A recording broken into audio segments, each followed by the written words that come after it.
ذرا سوچیے، ایک ایسا شخص جو اپنی زندگی کے ہر لمحے کو صرف ایک خواب کے لیے جیتا رہا، ایک خواب جو صرف اس کا ذاتی سپنا نہیں تھا بلکہ پوری ایک قوم کا مستقبل تھا، ایک شاعر، ایک فلسفہ، ایک تھنکر جو لفظوں سے آگ لگاتا تھا اور جس کے الفاظ نے ایک پوری قوم کو جگا دیا۔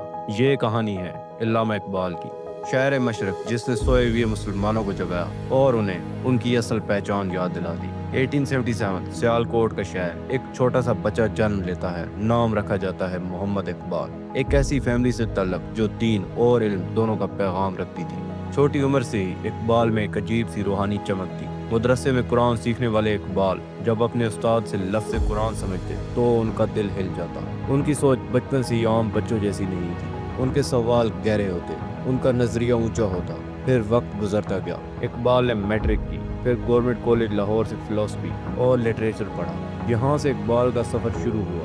یہاں انہیں ایک ایسا استاد ملا، سر تھامس، جس نے اقبال کو یورپ بھیجنے کا مشورہ دیا، اور یہ مشورہ اس وقت کی تاریخ بدل گیا۔ 1905 اقبال یورپ پہنچتے ہیں، کیمبرج سے فلسفی، جرمنی سے پی ایچ ڈی اور لندن سے برسٹل کی ڈگری حاصل کرتے ہیں۔ لیکن یہاں ایک نیا اقبال پیدا ہوتا ہے۔ اقبال نے یورپ میں دیکھا کہ ویسٹ کس طرح سائنس، ٹیکنالوجی اور پولیٹکس میں ترقی کر رہا ہے، مگر ساتھ ہی دیکھا کہ اسلام سے دوری ان کو ایک کھوکھلا انسان بنا رہی ہے۔ یہاں سے اقبال کے دل میں درد پیدا ہوتا ہے کہ اگر مسلمان اپنے دین کو سمجھ لیتے تو آج دنیا کے لیڈر ہوتے۔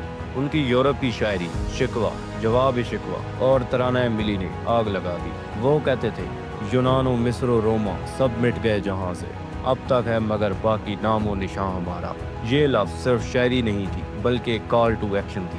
اقبال جب واپس ہندوستان آئے تو ان کا مشن کلیئر تھا، مسلمانوں کو ان کی پہچان اور ان کا مقام یاد دلانا۔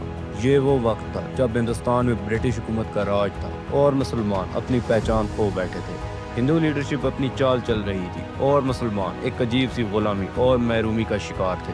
اقبال نے اپنی شاعری سے، اپنے لیکچر سے مسلمانوں کے دل میں ایک نئی روح پھونک دی۔ الہ آباد ایڈریس 1930 میں انہوں نے اوپنلی پہلی دفعہ کہہ دیا، میں چاہتا ہوں کہ مسلمان کا اپنا الگ ملک ہو جہاں وہ اپنے دین، اپنی تہذیب اور اپنی پہچان کے ساتھ آزاد زندگی گزار سکے۔ یعنی اقبال ہی پہلے انسان تھے جس نے پاکستان کا خواب سب کے سامنے رکھا۔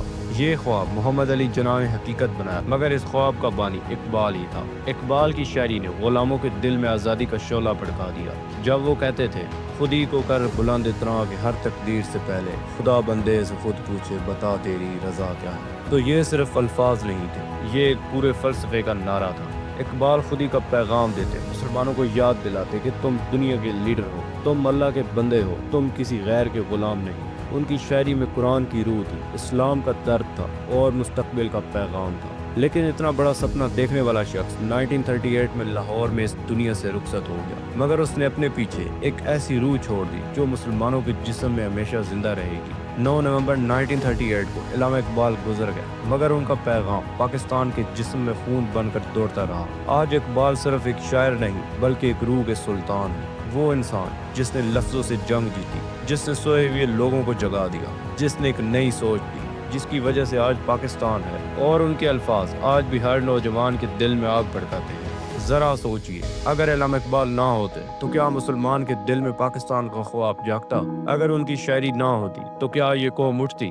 آج بھی اقبال کے الفاظ ہمیں کہتے ہیں، اپنے اندر کے اقبال کو جگاؤ اور اپنی اصل پہچان کو یاد کرو۔ اگر آپ کو یہ ویڈیو پسند ہے تو لائک، کمنٹ، شیئر ضرور کریں، اور چینل سچ کی کہانی کو سبسکرائب کرنا نہ بھولیں۔